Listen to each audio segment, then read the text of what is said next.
أعوذ بالله من الشيطان اللعين الرجيم بسم الله الرحمن الرحيم نحمده ونصلي على رسوله الكريم وعلى آله الطيبين الطاهرين المعصومين المظلومين أما بعد بسم الله الرحمن الرحيم مومنین الکرام، حجاب اللہ کے عنوان پہ آرائز آپ کی پیش خدمت کرنے کی سعادت حاصل آج کی اس گفتگو میں کی جائے گی۔ حجاب اللہ کیا ہوتا ہے؟ بہت سارے اس حوالے سے لوگوں نے منبر پر اس کے مطالب اپنی مرضی اور اپنی خواہش کے مطابق بیان کرنے کی کوشش کی ہے، جن میں سے ایک دو جملہ میں آپ کی خدمت میں پیش پہلے کر دیتا ہوں تاکہ آپ کو اس کی اہمیت کا اندازہ ہو جائے کہ ہم اس عنوان پہ بات کیوں کر رہے ہیں۔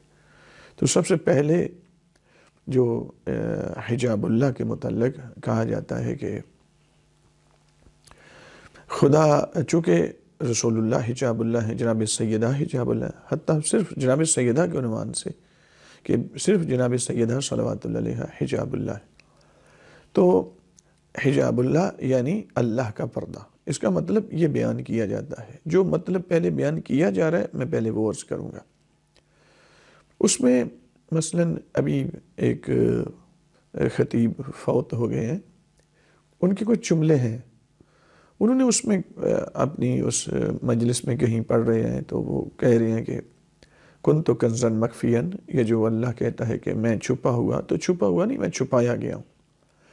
اس پہ آگے پھر گفتگو کرتے ہیں تو اللہ ہر چھپنے والی چیز کو کسی چیز کی ضرورت ہوتی ہے جس میں چھپا جائے، تو وہ کون سی چیز تھی جس میں اللہ چھپا ہوا تھا؟ کہتے ہیں کہ یہ ان کے جملے کہتے ہیں کہ وہ بی بی سیدہ صلوات اللہ علیہ کی چادر تھی جس میں اللہ چھپا ہوا تھا، چونکہ بی بی حجاب اللہ ہے۔ اچھا، ایک تو یہ اس طرح سے، اسی طرح مثلاً ایک سعودی عرب سے ایک خطیب آیا ہے، اس نے آ کے ایک پنجاب کے ایک شہر میں عشرہ پڑھا تو اس کے اندر گفتگو اس نے کی۔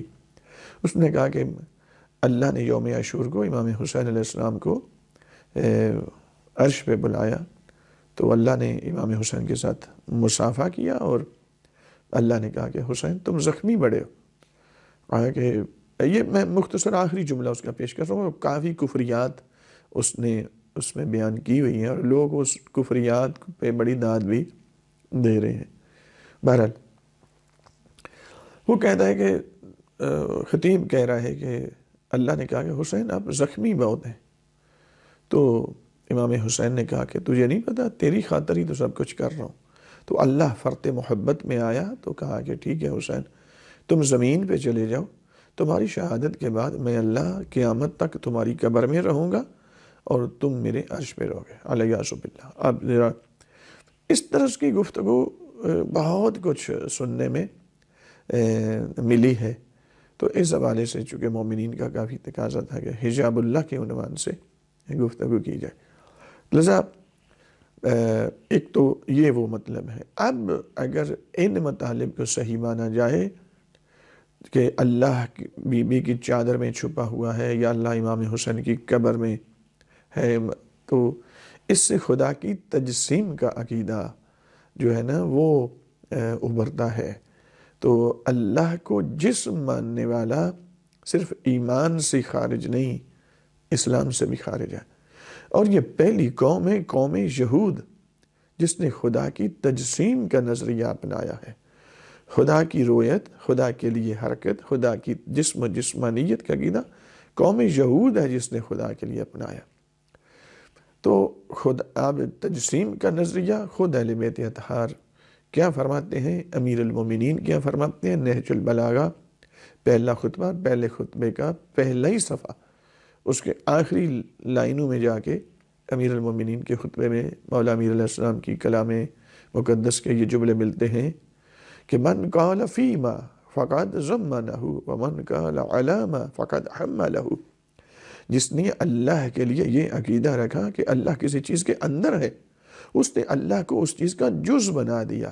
اچھا، اب اگر جز ہے تو یہ قانون فطرت ہے کہ جز چھوٹا ہوتا ہے، کل بڑا ہوتا ہے، تو جو کسی سے چھوٹا ہو جائے وہ اللہ نہیں ہوتا۔ لہذا من قال فیما فقد ضمن، جس نے اللہ کے لیے یہ عقیدہ رکھا کہ اللہ کسی چیز کے اندر ہے، یعنی چاہے وہ چادر کے اندر مانے چاہے قبر کے اندر مانے، تو یہ منوانے والا بندہ، بیان کرنے والا بندہ امیر المومنین کے ساتھ مخالفت کر رہا ہے۔ اب میں اس سلسلے میں بہت زیادہ احادیث ہے اہل بیت اطہار کی۔ یہ پہلا خطبہ مولا متقیان علیہ السلام کے نہج البلاغہ کے اندر، جس کا یہ جملہ میں نے پیش کیا، 153 اسناد اس خطبے کی موجود ہیں۔ ہمارے بزرگان نے جنہوں نے نہج البلاغہ کی اسناد پہ کام کیا ہے، اور اس کے علاوہ یہی مطلب باقی ائمہ معصومین علیہ السلام نے بھی بیان کیا ہے، تو وہاں بھی یہی مطلب متعدد، یعنی تواتر سے اوپر کوئی حدیث، متواتر حدیث سے اوپر کوئی حدیث نہیں ہوتی۔ اگر وہ ہوتی تو یہ اس درجے پہ یہ جملہ ہوتا، اور یہ مفہوم جو اہل بیت اطہار نے بیان فرمایا کہ خدا کسی چیز کے اندر نہیں، جو کسی چیز کے اندر آ جائے وہ اللہ نہیں رہتا، وہ تو اس کا جز بن جاتا ہے، اور اندر آنے والا ہمیشہ جس کے اندر آیا جائے اس سے چھوٹا ہو جاتا ہے، نعوذ باللہ۔ تو جو کسی سے چھوٹا ہو وہ اللہ اکبر نہیں رہتا، وہ واحد و قہار نہیں رہتا۔ لہذا انشاءاللہ توحید پہ ہم پوری سیریل وائز معروضات آپ کی خدمت پہ پیش کریں گے۔ تو سب سے پہلے ہم چونکہ حجاب اللہ عنوان ایک ایسا ہے کہ اس کو بیان کرنا بہت ضروری ہے، تو سب سے پہلے ہم پیش کرتے ہیں کہ حجاب کس کو کہتے ہیں۔ لفظ حجاب کو پہلے ڈیفائن کر لیں، اس کو سمجھ لیں، اور اس کی تعریف کرتے ہیں۔ اس کی تعریف کی تائید احادیث اور قرآنی آیات سے، اس کے بعد آئیں گے حجاب اللہ پہ۔ تھوڑی سی گفتگو اگر لمبی ہو جائے تو اس کے لیے معافی چاہتے ہیں۔ تو سب سے پہلے اس کی تعریف ہے۔ حضرت علامہ حسن مصطفی التحقیق فی کلمات القرآن کے اندر اس کی تعریف کیا لکھتے ہیں؟ فرماتے ہیں حجاب کیا ہے؟ اے الحائل الحاجز المانع بین الشیئین ان طلاق شیئین، کہ ایسی دو چیزیں جو آپس میں مل سکتی ہوں، ملاقات کر سکتی ہوں، ایک جگہ پہ اکٹھی ہو سکتی ہوں، لیکن ان کے ملنے سے پہلے ایک تیسری چیز ان دونوں کے درمیان میں حائل ہو کر ان دونوں کو ملنے سے روک دے۔ اس روکنے والی، حائل ہونے والی تیسری چیز کو جو درمیان میں حائل ہوئی ہے، عربی میں اس چیز کو حجاب کہا جاتا ہے۔ حجاب کی تعریف کہ ایسی چیز کہ دو چیزیں جو جمع ہو سکتی ہوں، ایک جگہ پہ اکٹھی ہو سکتی ہوں، ان کے ملنے سے، اکٹھا ہونے سے پہلے تیسری چیز ان دونوں کے درمیان میں حائل ہو جائے۔ اس حائل ہونے والی اور حائل ہو کر روکنے والی چیز کو حجاب کہتے ہیں۔ مستورات کے برقعے کو بھی حجاب کیوں کہا جاتا ہے؟ اس لیے کہا جاتا ہے کہ چونکہ یہ غیر محرم کی نگاہ کو مستورات کے اوپر پڑنے سے روک دیتا ہے، اس لیے اس روکنے والی چیز کو حجاب کہا جاتا ہے۔ بس اگر چادر یا برقع خواتین کا اتنا باریک ہے کہ نظر آر پار ہو رہی ہے تو وہ چادر ہے، حجاب نہیں ہے۔ حجاب کی تعریف یہ ہے کہ جو روک دے دو چیزوں کو اکٹھا ہونے سے پہلے۔ لذا اس بنا پہ تو حجاب چادر تک محدود نہیں ہوتا۔ ابھی دیکھیں آپ، خود اہل بیت اطہار نے احادیث کے اندر کیا اس کے متعلق بیان فرمائے ہیں۔ حضرت امام جعفر صادق علیہ السلام جب امام ابو حنیفہ ان کے پاس آتے ہیں، ان کے ساتھ ملاقات کرتے ہیں، تو امام نے فرمایا کہ تم قیاس کرتے ہو؟ اس نے کہا کہ ہاں، میں اپنی رائے سے شریعت کے احکام جو ہے وہ بیان کرتا ہوں۔ تو فرمایا کہ شریعت تو لوح محفوظ پہ ہے، احکام واقعی، تم ذرا اپنے بدن پہ ذرا غور کرو، کیا تم اپنے ذات اور اپنے سر کو اور اپنے چہرے کو جانتے ہو کہ پروردگار نے تمہارے بدن کے، سر کے مختلف پہلو میں کیا کیا چیزیں رکھی ہیں؟ فرماتے حل عرفت الملوحۃ، حل عرفت الملوحۃ فی العینین، کیا تم جانتے ہو کہ تمہاری آنکھوں میں پروردگار نے نمکینی کیوں رکھی ہے؟ والمرارۃ فی الاذنین، تمہارے کانوں کے میں پروردگار نے کڑواہٹ کیوں رکھی ہے؟ والبرودۃ فی المنخرین، تمہارے ناک کے دونوں سوراخوں میں پروردگار نے ٹھنڈک کیوں رکھی ہے؟ تم جانتے ہو؟ یہ حدیث لمبی ہے، میں صرف اپنے جو موضوع سے مربوط چیز ہے وہی آپ کی خدمت میں پیش کرنا چاہ رہا ہوں۔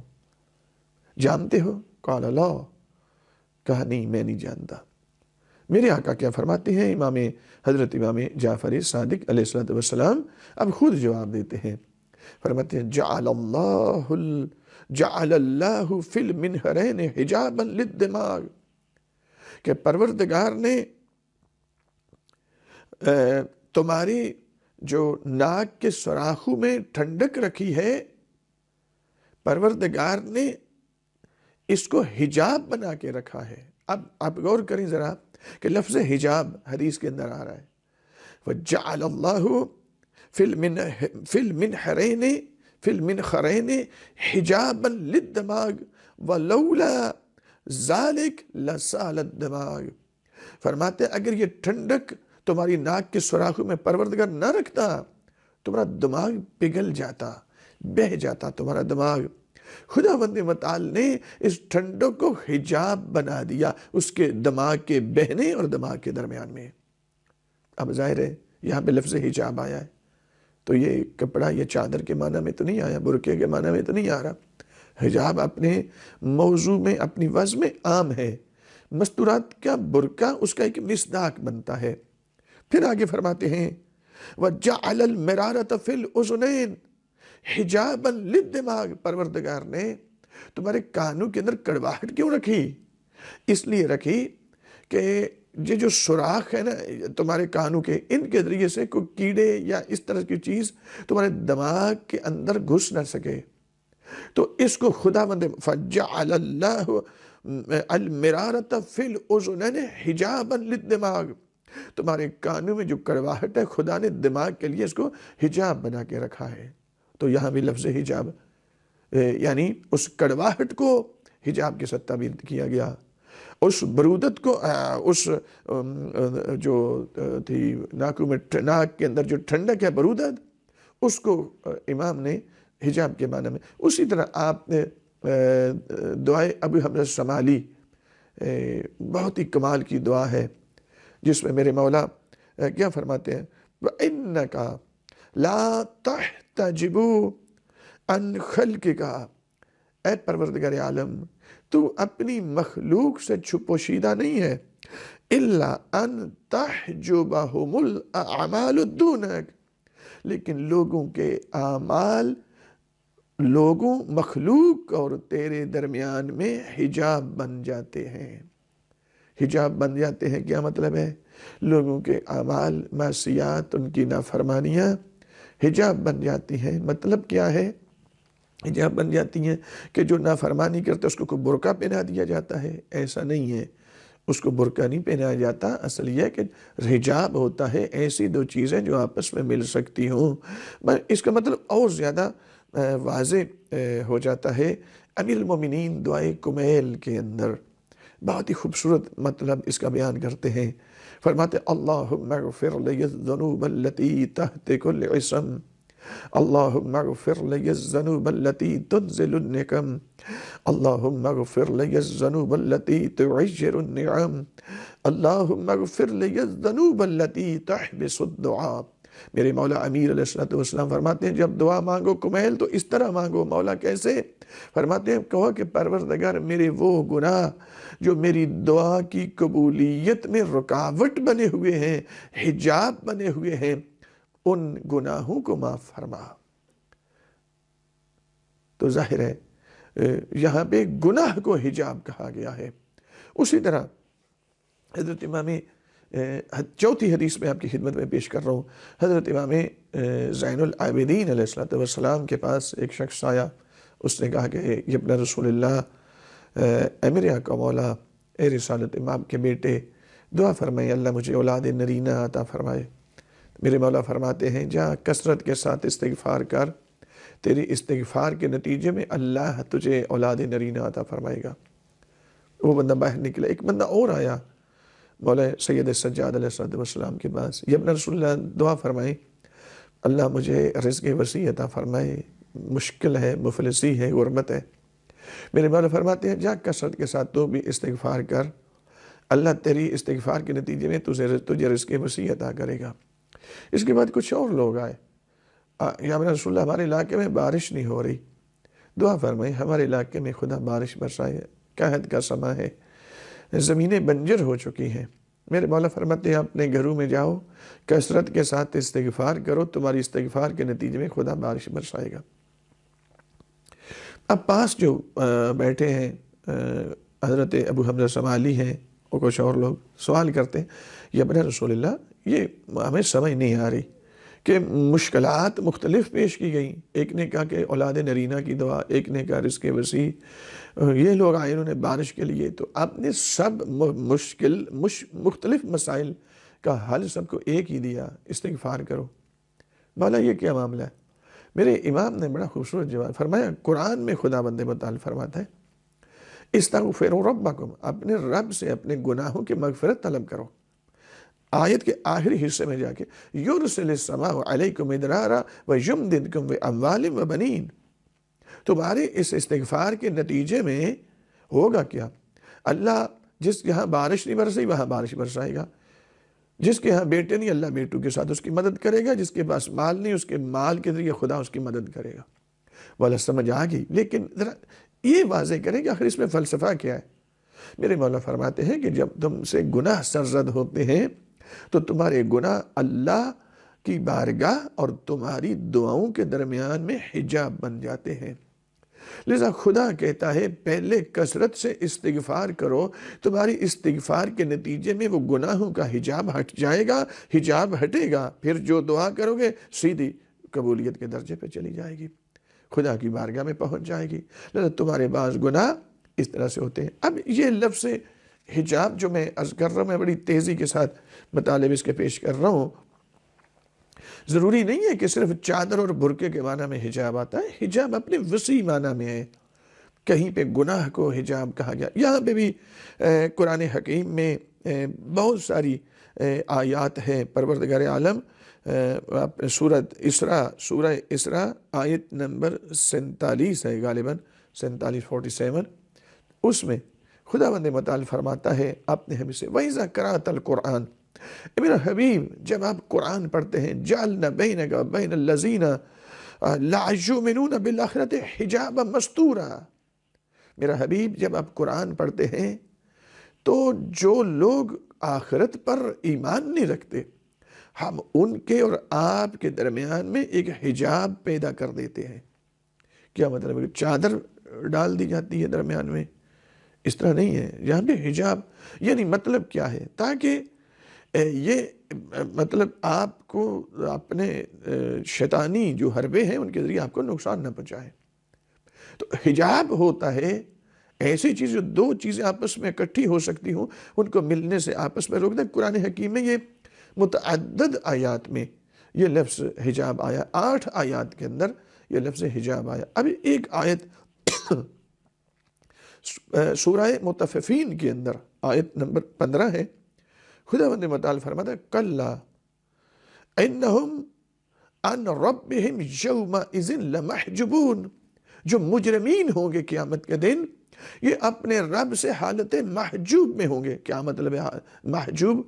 محجوبون یعنی محجوب اس میں مفعول کا صیغہ ہے، جمع کا صیغہ ہے، محجوبون یعنی مطلب کیا ہے کہ چادر کیے ہوئے گے، جو مجرم ہیں ان کو برقعے پہنائے جائیں گے قیامت کے دن۔ بھئی ایسے نہیں ہے، اس کا مطلب یہ ہے کہ یہ جو مجرم ہوں گے ان کو قیامت کے دن اللہ کی رحمت سے دور کر دیا جائے گا، ایک حجاب یعنی رکاوٹ پیدا کر دی جائے گی جس کی وجہ سے یہ رحمت خدا کی طرف جا نہیں سکیں گے اور رحمت ان کی طرف نہیں آئے گی۔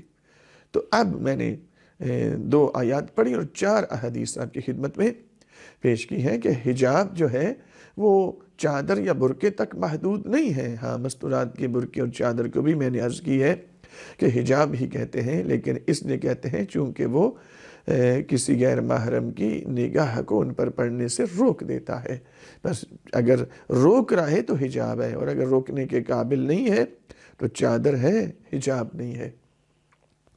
خلاصتاً مطلب آپ کی خدمت میں پیش کر دیا کہ الحائل الحاجز المانع بین الشیئین عن طلاق شیئین، ایسی 2 چیزیں جو آپس میں مل سکتی ہوں پر ان کے ملنے سے پہلے ایک تیسری چیز ان کے درمیان میں حائل ہو کر انہیں ملنے سے روک دے، اسے حجاب کہتے ہیں۔ اب آ جائیں حجاب اللہ کس کو کہتے ہیں؟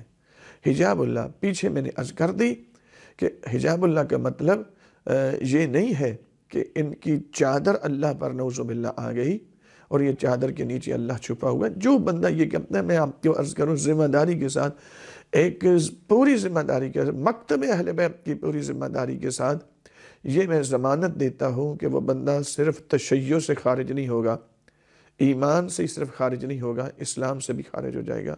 جو بندہ یہ کہتا ہے کہ اللہ بی بی کی چادر میں چھپا دے کہ بی بی حجاب اللہ، ارے بھیا ذرا سن لے، حجاب اللہ ہوتا کیا ہے؟ حجاب کا مطلب سمجھ میں آ گیا؟ حجاب اللہ تو صرف جناب سیدہ حجاب اللہ نہیں، آقا دو جہان حضرت نبی اکرم صلی اللہ علیہ وآلہ وسلم بھی حجاب اللہ ہیں۔ رسول کافی کے اندر حدیث ہے کہ میرے آئمہ فرماتے ہیں کہ محمد حجاب اللہ و رسول اللہ حجاب اللہ۔ یہ بصائر الدرجات کے اندر بھی حدیث موجود ہے اور رسول کافی کے اندر بھی حدیث موجود ہے کہ آقا دو جہان کا وجود اطہر حجاب اللہ ہے۔ کس معنی میں حجاب اللہ ہے؟ خداوند متعال اس کی تفسیر بڑے خوبصورت انداز میں بیان فرماتا ہے اور فرماتا ہے ما کان اللہ لیعذبہم وانت فیہم، اے میرا حبیب جو جرم پہلی امتوں نے کیے وہی جرم یہ لوگ بھی کر رہے ہیں، حق بنتا ہے کہ ان پر عذاب نازل کیا جائے، کہ پہلی امتوں نے جب جرم کیے تھے تو ہم نے ان پر عذاب نازل کیا، کسی کو بندر بنا دیا، کسی کو ملی مچھلی میں مسخ کر دیا، کسی کو خرگوش بنا دیا۔ یہ ملی مچھلی، یہ خرگوش اس لیے حرام ہے چونکہ یہ مسوخات میں سے ہے، یہ مسخ شدہ ہے، تو ہم نے کسی کو ملی مچھلی، کسی کو بندر، کسی کو ریچھ بنا دیا۔ لیکن میرا حبیب حق بنتا ہے کہ ان پر بھی عذاب نازل کیا جائے، لیکن کیسے کریں؟ یہ عذاب، یہ جرم کرتے ہیں، ہم عذاب کا ارادہ کرتے ہیں، آگے آپ کا وجود نظر آتا ہے، آپ کے وجود کی وجہ سے وہ عذاب الہی ٹل جاتا ہے۔ یعنی مطلب کیا آپ سمجھ آئی کہ جو عذاب الہی کو مخلوق پر آنے سے روک دے اسے حجاب اللہ کہا جاتا ہے۔ رسول اللہ اس معنی میں حجاب اللہ ہے۔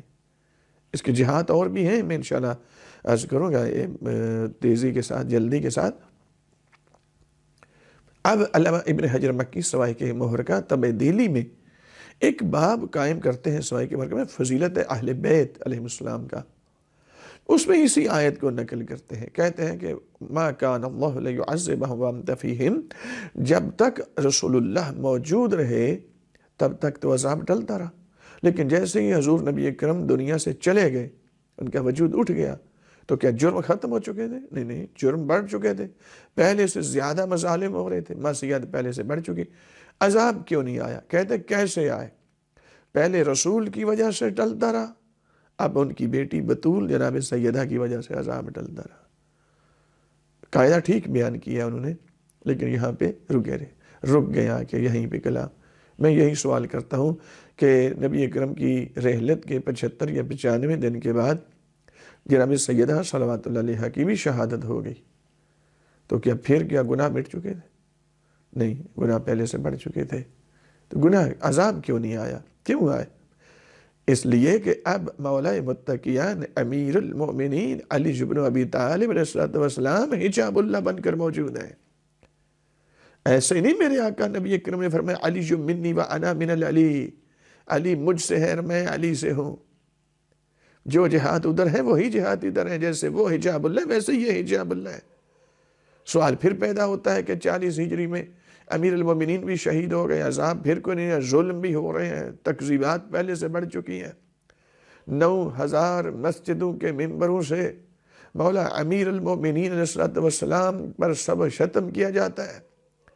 وہ بے دین اموی ملا جمعہ کے خطبے میں عبادت سمجھ کر اہل بیت اطہار پہ تبرہ کرتے ہیں، عذاب نہیں آیا، اور مظالم بہت بڑھ چکے، قتل و غارت بڑھ چکی، نہیں عذاب ہے، کیسے آئے؟ امام حسن مجتبیٰ علیہ السلام حجاب اللہ بن کر موجود ہے۔ امام حسین علیہ السلام ان کے بعد 254 ہجری تک حضرت امام علی نقی علیہ السلام شہید ہوئے، عذاب پھر کیوں بھائی کیوں آئے؟